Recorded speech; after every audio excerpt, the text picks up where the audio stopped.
ओम शांति। 7/6/2024 बाबा के महावाक्य हैं। बाबा कहते हैं, मीठे बच्चे, तुम आपस में रूहानी भाई भाई हो। तुम्हारा एक दो से अति प्यार होना चाहिए। तुम प्रेम से भरपूर गंगा बनो, कभी भी लड़ना झगड़ना नहीं। प्रश्न है, रूहानी बाप को कौन से बच्चे बहुत बहुत प्यारे लगते हैं? उत्तर है, जो श्रीमत पर सारे विश्व का कल्याण कर रहे हैं। दूसरा, जो फूल बने हैं, कभी भी किसी को कांटा नहीं लगाते, आपस में बहुत बहुत प्यार से रहते हैं, कभी रूठते नहीं। ऐसे बच्चे बाप को बहुत बहुत प्यारे लगते हैं। जो देह अभिमान में आकर आपस में लड़ते हैं, लून पानी होते हैं, वह बाप की इज्जत गंवाते हैं, वह बाप की निंदा कराने वाले निंदक हैं। ओम शांति। जैसे रूहानी बच्चों को अब रूहानी बाप प्यारा लगता है, वैसे रूहानी बाप को रूहानी बच्चे भी प्यारे लगते हैं, क्योंकि श्रीमत पर सारे विश्व का कल्याण कर रहे हैं। कल्याणकारी सब प्यारे लगते हैं। तुम भी आपस में भाई भाई हो, तो तुम भी जरूर एक दो को प्यारे लगेंगे। बाहर वालों से इतना प्यार नहीं रहेगा जितना बाप के बच्चों का आपस में होगा। तुम्हारा भी आपस में बहुत बहुत प्यार होना चाहिए। अगर भाई भाई यहाँ ही लड़ते झगड़ते हैं या प्यार नहीं करते, तो वह भाई नहीं ठहरे। तुम्हारा आपस में लव होना चाहिए। बाप का भी आत्माओं से लव है ना, तो आत्माओं का भी आपस में बहुत लव होना चाहिए। सतयुग में सब आत्माएं एक दो को प्यारी लगती हैं, क्योंकि शरीर का अभिमान टूट जाता है। तुम भाई भाई एक बाप की याद से सारे विश्व का कल्याण करते हो। अपना भी कल्याण करते हो, तो भाइयों का भी कल्याण करना चाहिए। इसलिए बाप देह अभिमानी से देही अभिमानी बना रहे हैं। वो लौकिक भाई भाई तो आपस में धन के लिए, हिस्से के लिए लड़ पड़ते हैं। यहाँ लड़ने झगड़ने की बात नहीं, हर एक को डायरेक्ट कनेक्शन रखना पड़ता है। यह है बेहद की बात।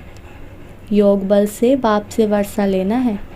लौकिक बाप से स्थूल वर्षा लेते हैं। यह तो है रूहानी बाप से रूहानी बच्चों को रूहानी वर्षा।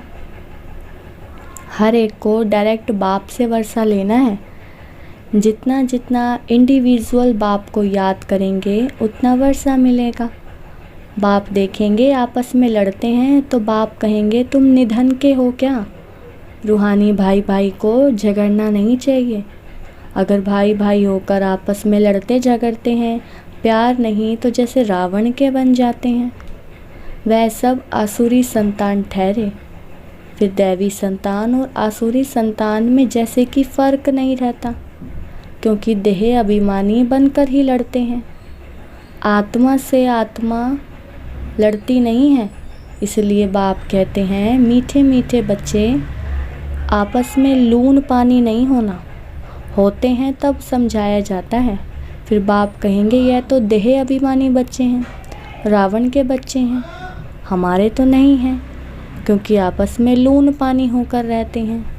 तुम 21 जन्म क्षीर खंड होकर रहते हो। इस समय देही अभिमानी बन रहना है। अगर आपस में नहीं बनती हैं, तो उस समय के लिए रावण संप्रदाय समझना चाहिए। आपस में लून पानी होने से बाप की इज्जत गंवाएंगे।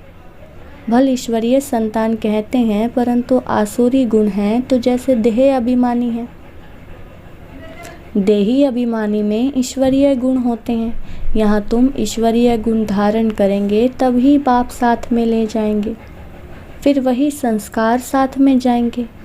बाप को मालूम पड़ता है कि बच्चे देह अभिमान में आकर लून पानी हो रहते हैं। वह ईश्वरीय बच्चे कहला न सके। कितना अपने को घाटा डालते हैं, माया के वश हो जाते हैं। आपस में लून पानी यानी नमक पानी मतभेद हो जाते हैं।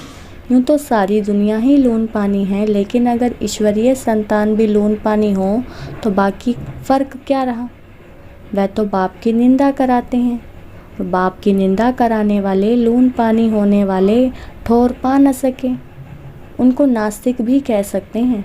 आस्तिक होने वाले बच्चे कभी लड़ नहीं सकते। तुम्हें आपस में लड़ना नहीं है, प्रेम से रहना यहाँ ही सीखना है। जो फिर 21 जन्म आपस में प्रेम रहेगा। बाप के बच्चे कहलाकर फिर भाई भाई नहीं बनते तो वह आसुरी संतान ठहरे। बाप बच्चों को समझाने के लिए मुरली चलाते हैं, लेकिन देह अभिमान के कारण उनको यह भी मालूम नहीं पड़ता कि बाबा हमारे लिए कह रहे हैं। माया बड़ी तीखी है, जैसे चूहा काटता है जो मालूम ही नहीं पड़ता है। माया भी बड़ी मीठी मीठी फूंक दे और काट लेती है, पता भी नहीं पड़ता है। आपस में रूसना आदि आसुरी संप्रदाय का काम है। बहुत सेंटर्स में लून पानी होकर रहते हैं, अभी कोई परफेक्ट तो बने नहीं हैं। माया वार करती रहती है। माया ऐसा माथा मोड़ लेती है जो पता नहीं पड़ता है। अपने दिल से पूछना है कि हमारा आपस में प्रेम है वा नहीं। प्रेम के सागर के बच्चे हो तो प्रेम से भरपूर गंगा बनना चाहिए। लड़ना झगड़ना उल्टा सुल्टा बोलना इससे ना बोलना अच्छा है। Hear no evil. अगर किसी में क्रोध का अंश है तो वह लव नहीं रहता है। इसलिए बाबा कहते हैं रोज़ अपना पोता मेल निकालो। आसुरी चलन सुधरती नहीं तो फिर नतीजा क्या निकलता है, क्या पद पाएंगे। बाप समझाते हैं कोई सर्विस नहीं करेंगे तो फिर क्या हालत हो जाएगी, पद कम हो जाएगा। साक्षात्कार तो सबको होना ही है। तुमको भी अपनी पढ़ाई का साक्षात्कार होता है। साक्षात्कार होने के बाद ही तुम फिर ट्रांसफ़र होते हो। ट्रांसफ़र होकर तुम नई दुनिया में आ जाएंगे। पिछाड़ी में सब साक्षात्कार होगा, कौन कौन किस मार्क्स से पास हुआ है। फिर रोएंगे पीटेंगे, सजाए भी खाएंगे, पछताएंगे। बाबा का कहना नहीं माना। बाबा ने तो बार बार समझाया है, कोई आसुरी गुण नहीं होना चाहिए। जिनमें दैवी गुण है उनको ऐसा आप समान बनाना चाहिए। बाप को याद करना तो बहुत सहज है। अल्फ और बे। अल्फ माना बाप, बे बादशाही। तो बच्चों को नशा रहना चाहिए। अगर आपस में लून पानी होंगे तो फिर ईश्वरीय औलाद कैसे समझेंगे। बाबा समझेंगे ये आसुरी औलाद है, माया ने इसे नाक से पकड़ लिया है। उनको पता भी नहीं पड़ता है। सारी अवस्था डावाडोल, पद कम हो पड़ता है। तुम बच्चों को उन्हें प्रेम से सिखाने की कोशिश करनी चाहिए। प्रेम की दृष्टि रहनी चाहिए। बाप प्रेम का सागर हैं तो बच्चों को भी खींचते हैं ना, तो तुमको भी प्रेम का सागर बनना है। बाप बच्चों को बहुत प्यार से समझाते हैं, अच्छी मत देते हैं। ईश्वरीय मत मिलने से तुम फूल बन जाते हो। सब गुण तुमको देते हैं। देवताओं में प्यार है ना, तो वह अवस्था तुम्हें यहाँ जमानी है। इस समय तुमको नॉलेज है, फिर देवता बन गए तो नॉलेज नहीं रहेगा, वहाँ दैवी प्यार ही रहता है। तो बच्चों को अब दैवी गुण भी धारण करने हैं। अभी तुम पूज्य बनने लिए पुरुषार्थ कर रहे हो, अभी संगम पर हो। बाप भी भारत में आते हैं, शिव जयंती मनाते हैं, परंतु वह कौन है, कैसे, कब आते, क्या करते हैं, यह भी नहीं जानते। तुम बच्चे भी अभी नंबरवार पुरुषार्थ अनुसार जानते हो। जो नहीं जानते वह किसी को समझा नहीं सकते, फिर पद कम हो जाता है। स्कूल में पढ़ने वालों में कोई की चलन खराब होती है तो कोई की सदैव अच्छी चलन रहती है। कोई प्रेजेंट रहे, कोई एब्सेंट। यहाँ प्रेजेंट वह हैं जो सदैव बाप को याद करते हैं, स्वदर्शन चक्र फिराते रहते हैं। बाप कहते हैं उठते बैठते तुम अपने को स्वदर्शन चक्रधारी समझो। भूलते हो तो अब्सेंट हो जाते हो। जब सदैव प्रेजेंट होंगे तब ही ऊंच पद पाएंगे, भूल जाएंगे तो कम पद पाएंगे। बाप जानते हैं अभी टाइम पड़ा है। ऊंच पद पाने वालों की बुद्धि में यह चक्र फिरता रहेगा। कहा जाता है शिव बाबा की याद हो, मुख में ज्ञान अमृत हो, तब प्राण तन से निकले। अगर कोई चीज़ से प्रीत होगी तो अंतकाल में वह याद आती रहेगी। खाने का लोभ होगा तो मरने के समय वह चीज़ ही याद आती रहेगी कि यह खाऊं, फिर पद भ्रष्ट हो पड़ेगा। बाप तो कहते हैं स्वदर्शन चक्रधारी होकर मरो और कुछ भी याद ना आए। बिगर कोई संबंध जैसे आत्मा आई है वैसे जाना है। लोभ भी कम नहीं है। लोभ है तो पिछाड़ी समय वही याद आता रहेगा। नहीं मिला तो उसी आश में मर जाएंगे। इसलिए तुम बच्चों में लोभ आदि भी नहीं होना चाहिए। बाप समझाते तो बहुत हैं, परंतु समझने वाले कोई समझे। बाप की याद को एकदम सीने से लगा दो। बाबा, ओहो बाबा। बाबा बाबा मुख से कहना भी नहीं है। आ जपा जाप चलता रहे। बाप की याद में कर्मातीत अवस्था में यह शरीर छूटे तब ऊंच पद पा सकते हो। अच्छा, मीठे मीठे सिकिलदे बच्चों प्रति माता पिता बाप दादा का याद प्यार और गुड मॉर्निंग। रूहानी बाप की रूहानी बच्चों को नमस्ते। हम रूहानी बच्चों की रूहानी बाप दादा को याद प्यार गुड मॉर्निंग और नमस्ते। धारणा के लिए मुख्य सार। फर्स्ट पॉइंट है, प्रेम से भरपूर गंगा बनना है।